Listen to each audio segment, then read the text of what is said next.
Jika maksud hati ingin meregu kebahagiaan sekaligus kenikmatan cinta dengan memacari pria jauh lebih muda usianya, yaitu selisih 20 tahun, justru membuat Angelina Hindriati 54 tahun bernasib tragis. Angela harus meregang nyawa di tangan kekasihnya M. Eki Listianto, 34 tahun. Korban tewas dicekik lalu tubuhnya dipotong menjadi 7 bagian dengan gergaji listrik saat Angela meminta untuk dipinang. Yang memiriskan lagi, potongan tubuh korban disimpan dalam 2 kontainer plastik selama 13 bulan di rumah kontrakan Eki di Kampung Buaran, Desa Lambangsari, Tambun Selatan, Kabupaten Bekasi. Kisah cinta dua sejoli yang akhirnya menjadi malapetaka bagi Angela ini berawal saat usia Angela memasuki usia 50 tahun. Sebuah usia yang tak lagi muda. Angela yang statusnya janda tersebut lalu mencoba peruntungan jodoh lewat situs Badoo 2018 lalu.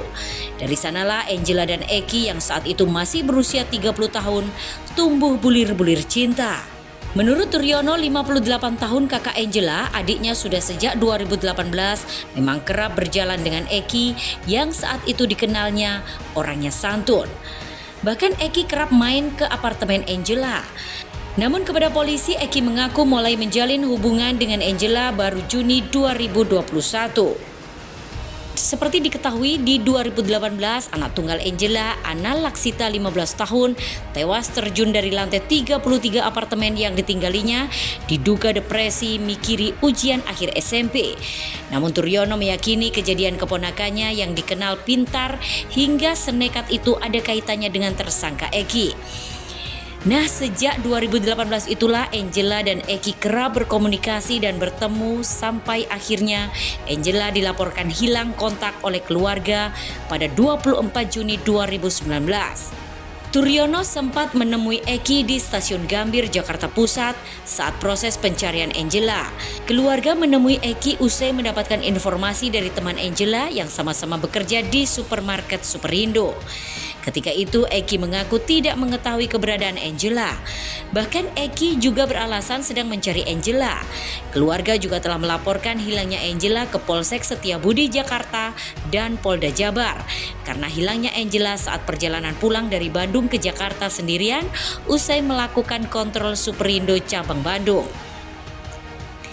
3 tahun berselang tanpa ada kabar soal Angela, Jumat 30 Desember 2022, tanpa sengaja polisi menemukan mayat Angela.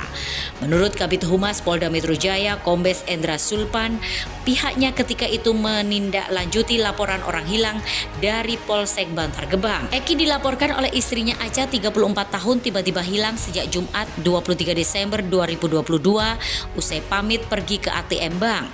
Saat anggota Unit 4 Resmo Polda Metro Jaya menelusuri ke salah satu rumah kontrakan di Tambun Selatan, Bekasi pada Kamis 29 Desember 2022, Eki pun ditemukan. Namun saat rumahnya digeledah, penyidik menemukan jasad wanita dibungkus plastik di dalam 2 box kontainer.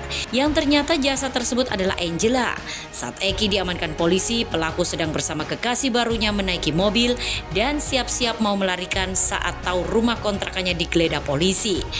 Untuk memastikan mayat wanita itu Angela, polisi lalu melakukan pembongkaran makam anak Angela, Ana Laksita di TPU Kampung Kandang Jagakarsa, Jakarta Selatan. Pembongkaran dilakukan untuk mencocokkan DNA anak Angela dengan jasad korban mutilasi.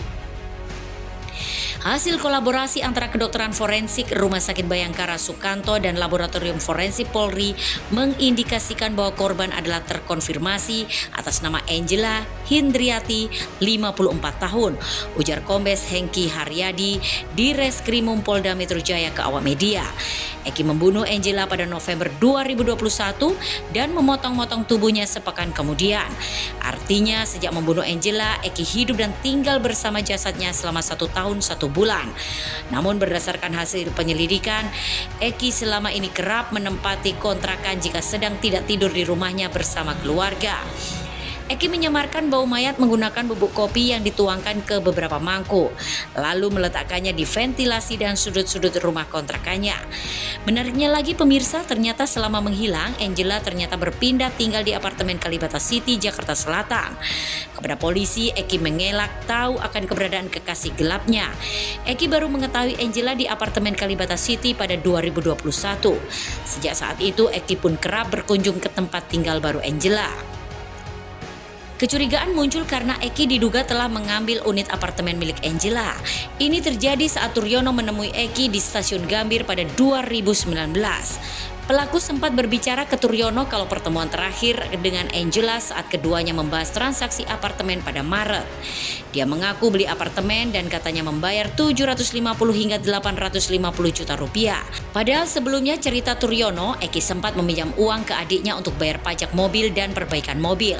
Dari uang pinjaman itu, Turyono curiga bahwa apartemen milik adiknya telah pindah tangan.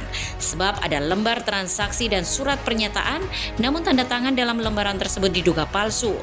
Turyono mendengar kalau apartemen itu sempat dikontrakkan tapi sekarang dijual lagi oleh Eki. Itu semua terjadi di tahun 2019. Lalu apa motif Eki hingga tega membunuh Angela dengan keji meski sudah diuntungkan secara finansial? Menurut polisi, Eki sakit hati karena korban memaksa minta dinikahi. Puncaknya Angela mengancam akan memberitahukan hubungan asmara mereka ke istri sah Eki. Hal itulah yang membuat Eki gelap mata dan tega membunuh Angela.